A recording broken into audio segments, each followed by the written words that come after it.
Ibihe byiza mwebwe mukomeje kudukurikira mukomeje kuba natwe muri gahunda z'amakuru ndetse n'ibiganiro bitandukanye. Iyi ni inkuru nziza ku banyarwanda bose muri rusange mu gihe tugikomeza iminsi ijana yo kwibuka jenoside yakorewe abatutsi mu mwaka w'igihumbi kimwe magana cyenda mirongo cyenda na kane. Gusa icyumweru cy'icyunamo cyo cyarangiye ku munsi w'ejo, bibuka abanyapolitiki bagera kuri 21 bazize ibitekerezo byabo, abandi bazira nabo uko bavutse. Muri rusange rero bashyinguye ku irebero. Hanyuma rero perezida Donald Trump nawe ni insinzi mu buryo bukomeye cyane. Hari urubanza rukomeye cyane yaje gutsinda, intambara mu burasirazuba bwo hagati n'ibindi bitandukanye. Ngiye kwigaruka mu makuru yacu ku buryo burambuye, ariko inkuru yacu nyirizina ni inkuru navuga ngo inkuru nziza ku banyarwanda bose. Ngiye kubagezaho mu kanya gato nyuma y'uko umaze kuba inshamake z'amakuru yandi y'ingenzi. Reka mbanze mbabwire kuri inkuru, mbabwire ko rugeretse hagati ya Papa Leo wa 14 ndetse na Trump kubera intambara ya Iran. Papa Leo wa 14 yagaragaje ko adatinya ubutegetsi bwa perezida Donald Trump, wavuze ko umushumba Kiliziya Gatolika ku isi nta bushobozi afite mu bijyanye na diplomasi.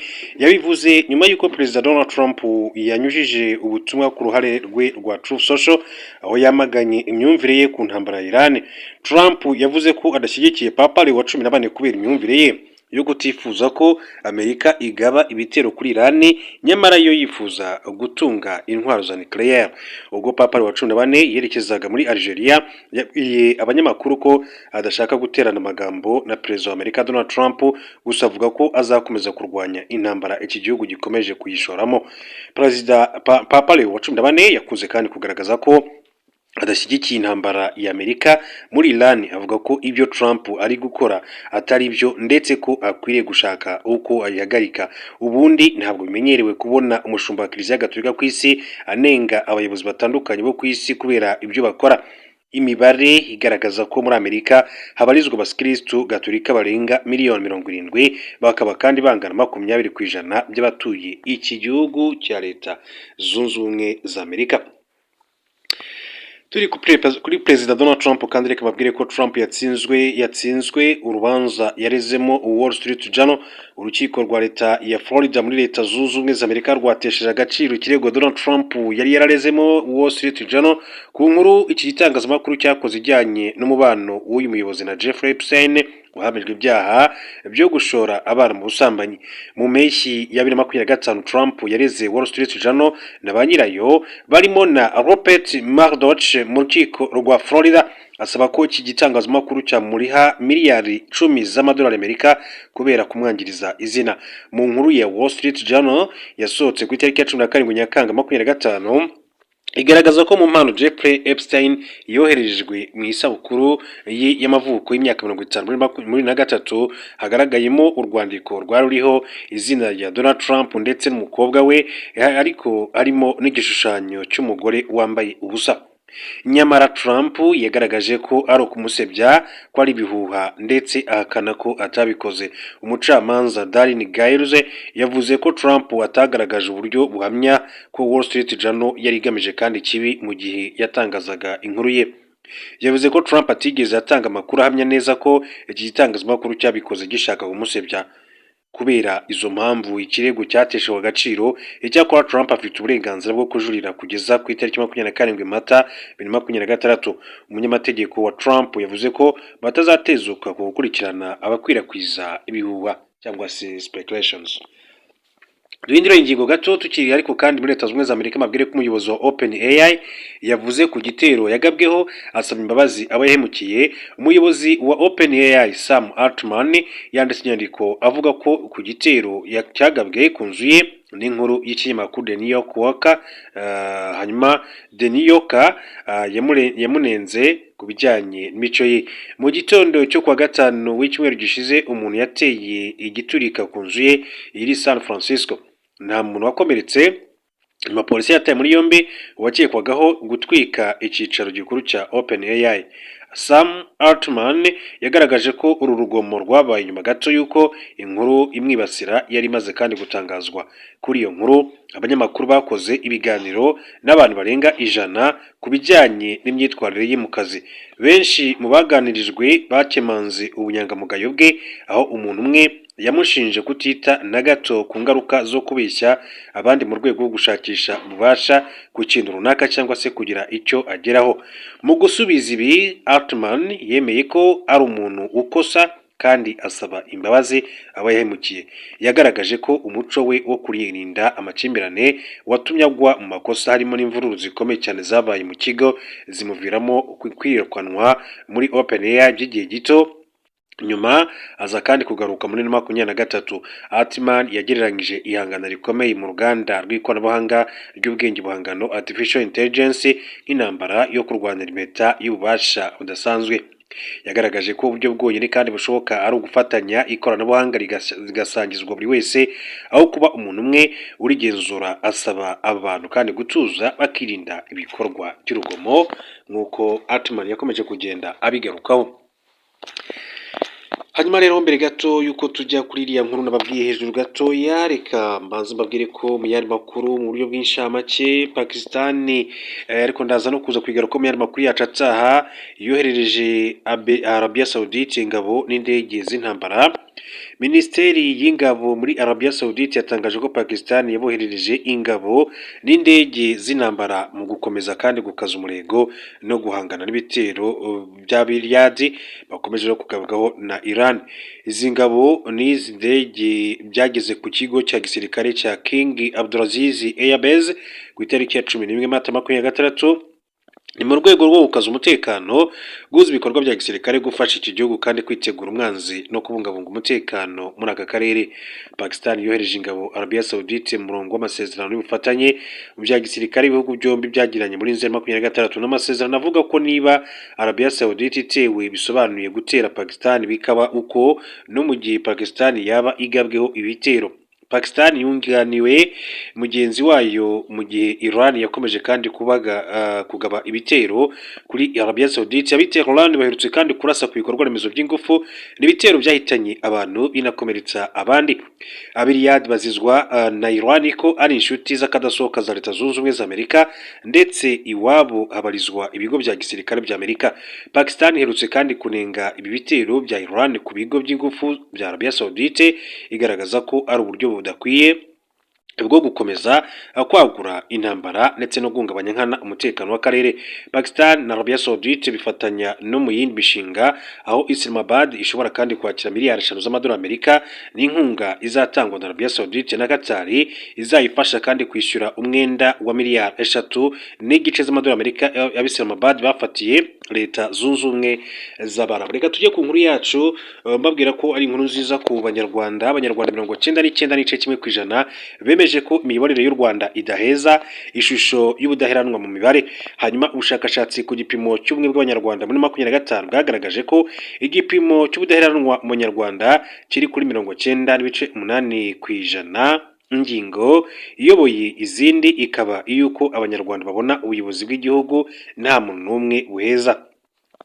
Ubu bushakashatsi bwakorewe ku barenga 12,000 babarizwa mu nzego zitandukanye z'ubuzima bw'igihugu no mu bice binyuranye mu Rwanda. Mu babajijwe 93% bemeje ko ishyaka rya MRND ryari ku butegetsi kugeza mwaka w'1994 ryagize uruhare mu gusenya ubumwe bw'Abanyarwanda. Ni mu gihe kandi 93% kandi bemeje ko mu ntangiriro y'isenyuka ry'ubumwe bw'Abanyarwanda amashyaka ya Aprosoma na Parmehutu yagize uruhare mu kwimika irondabwoko, ivangura n'amacakubiri. Nyuma ya Jenoside yakorewe Abatutsi mu Rwanda hashyizweho gahunda zituma abaturage bagira uburenganzira bungana, ivangura rishingiye ku moko n'uturere bacibwa burundu mu nzego zose z'igihugu.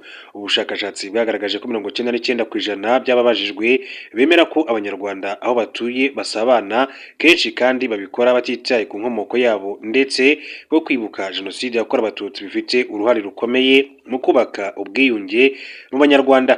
Ku rundi ruhande 94% bemeje ko aho batuye abaturage bagira uruhare mu bikorwa na gahunda bigamije kandi kubanisha Abanyarwanda neza.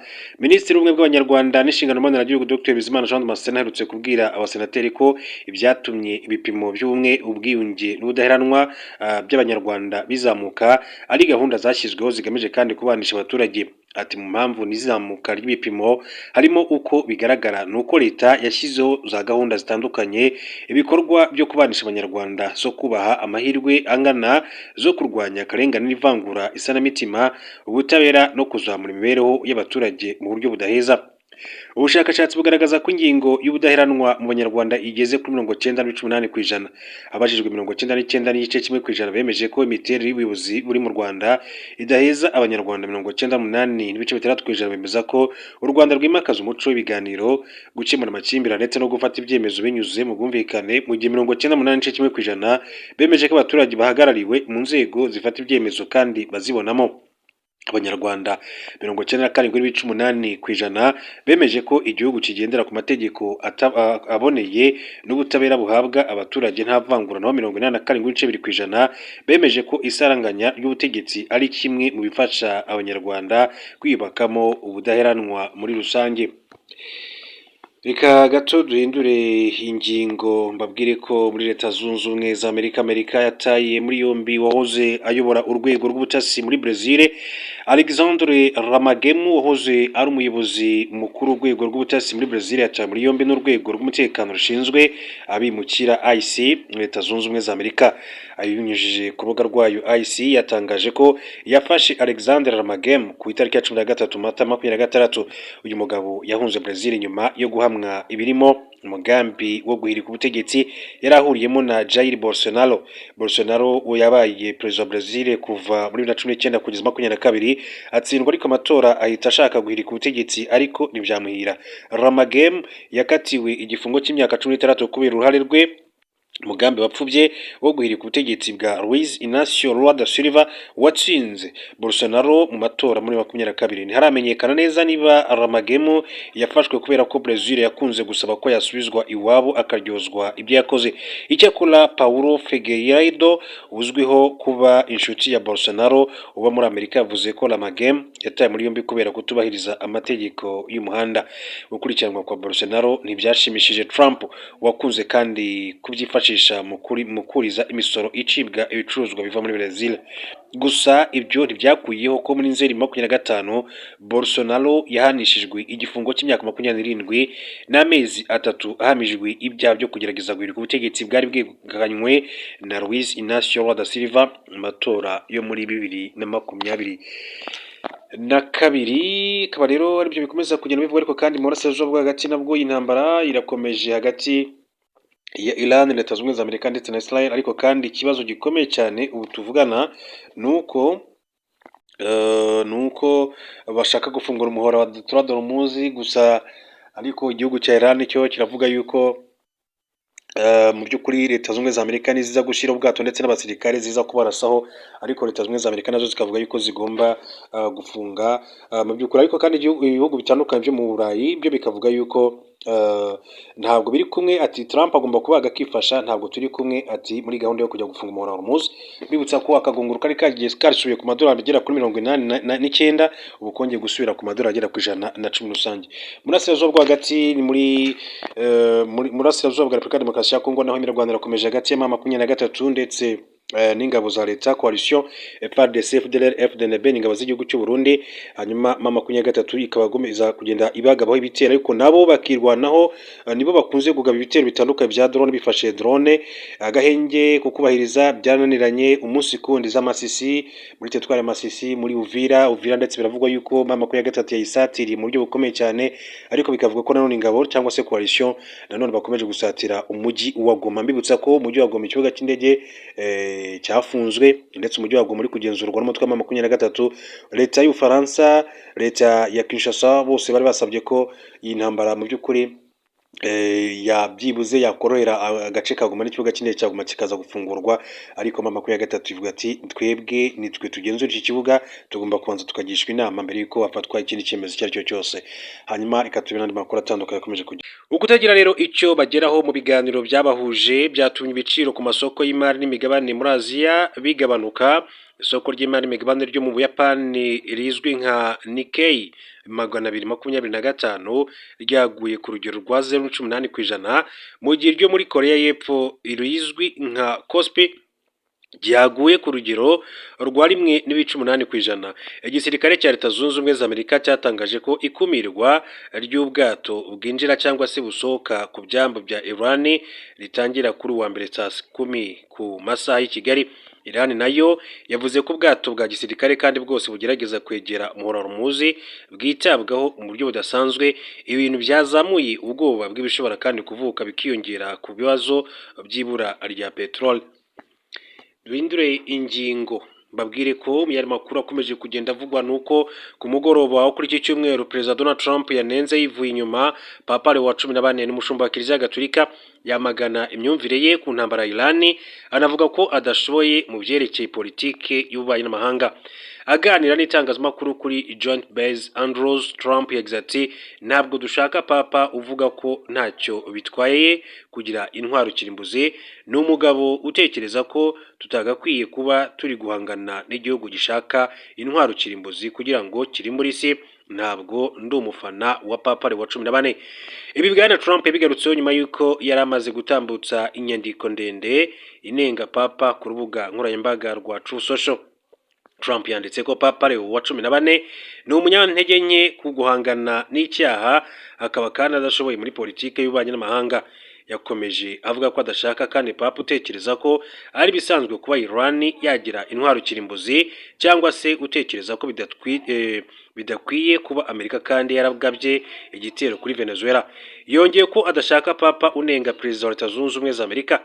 Bwana Trump yakomeje kandi avuga ko Papa Leo wa 14 atari ku rutonde rw'abashoboraga kandi kuba papa mushya, ariko yatoranijwe na Kiliziya gusa kuko yari umunyamerika, kuko batekerezaga ko ubwo bwari bwo uburyo bwiza bwo guhangana na Perezida Donald Jr. Trump. Papa Leo wa 14